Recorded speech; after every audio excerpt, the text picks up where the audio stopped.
Eunice in Beijing with more. And Eunice, why is this being so closely watched, and what does this approval signal?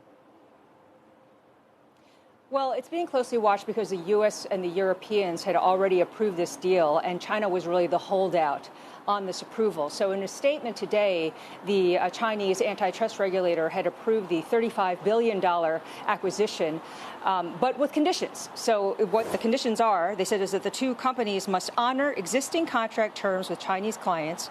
So that's on pricing and services. They cannot terminate existing contracts with those clients and cannot refuse renewal requests with Chinese clients. So the move has sparked speculation about the timing of this approval. So are the Chinese worried about being cut off to having the access cut off to U.S. chip design software? Or are they concerned about a pending trade conflict with the trade truce deadline just coming up on August 12th?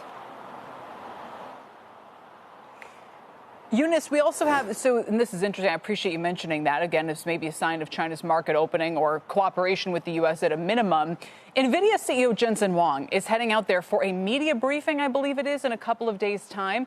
And in fact, some kind of see him as a go-between between China and the U.S. on the trade front. So what do we expect out of that trip? And with the China sanctions more broadly that are supposed to possibly snap back in August if they don't comply with conditions?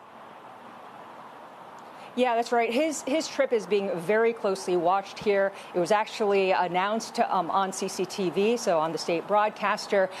He's seen as a big rock star here, as he, of course, he is in the United States. As you said, there's going to be a briefing later this week, and that's going to be at the start of a big supply chain expo. So this is the first time that he's going to be attending it. At least those are the reports at this time. And when you mentioned his importance in the U.S.-China trade deal, or in the U.S.-China trade relationship, it is seen as very important. It's something from the Chinese perspective. They want to see movement when it comes to AI restrictions. They want to be able to maintain that line of communication. So from the Chinese perspective, there's an expectation that they're going to use that leverage, this huge market that Jensen Huang wants to be able to access. Right. Absolutely. Eunice, thanks.